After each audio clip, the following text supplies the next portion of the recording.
By now, you've probably heard that Apple are reducing production of their iPhone mini. Did they get it wrong, or are small phones just on the way out? Hello, my name is Roland K. Smith, and welcome back to the channel. If this is your first time here, I'm a social media manager and digital content creator. Please like this video, subscribe to my channel. It'll help me out a whole bunch.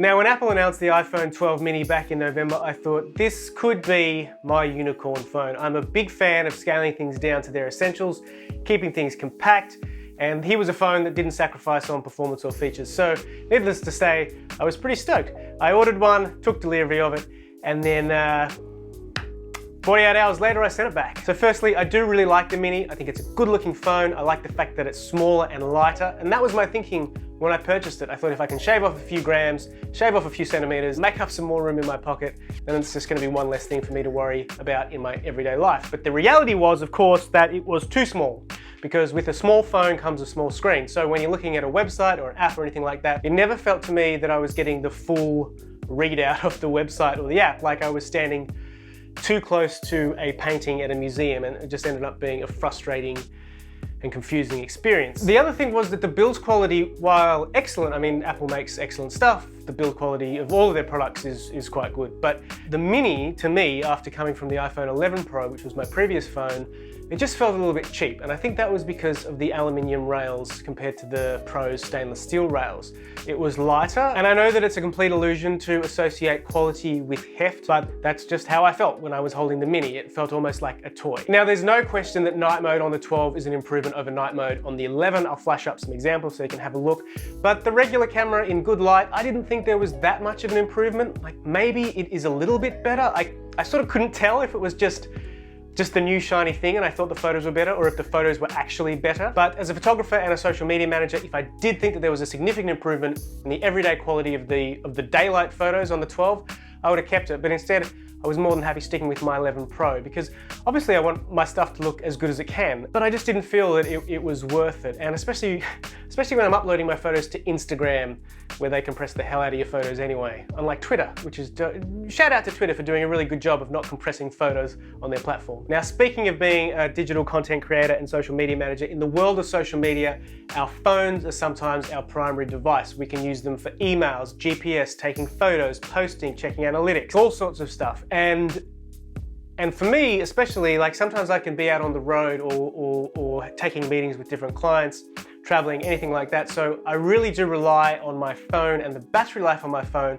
to keep performing. And I found with the Mini, it was obvious to me as soon as I started using it that the battery life wasn't as good. It just started, you could sort of watch the percentage of the battery go down. It reminded me of when I had the old 5s and you would wake up in the morning, roll over and start flicking through Facebook.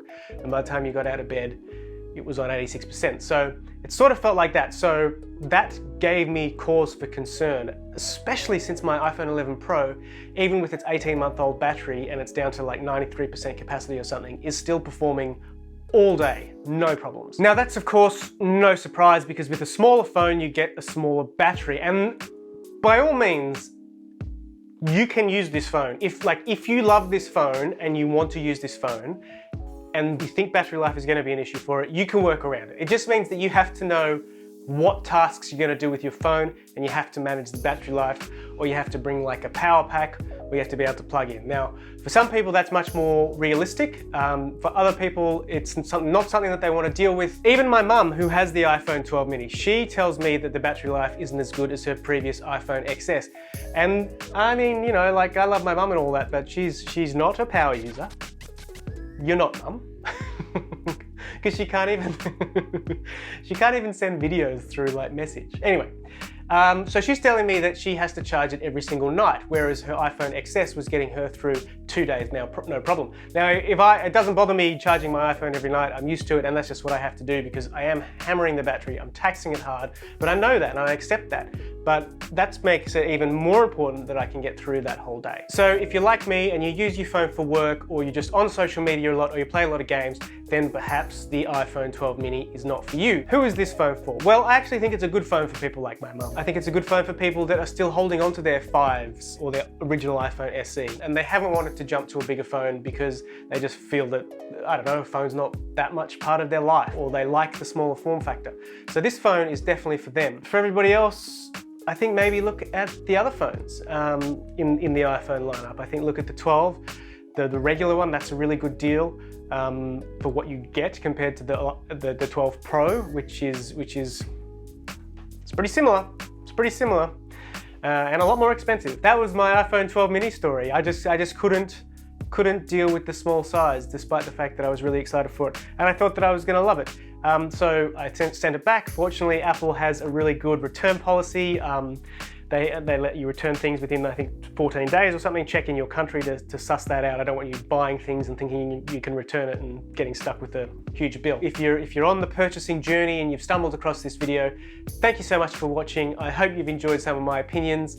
And until the next video, keep doing what you're doing.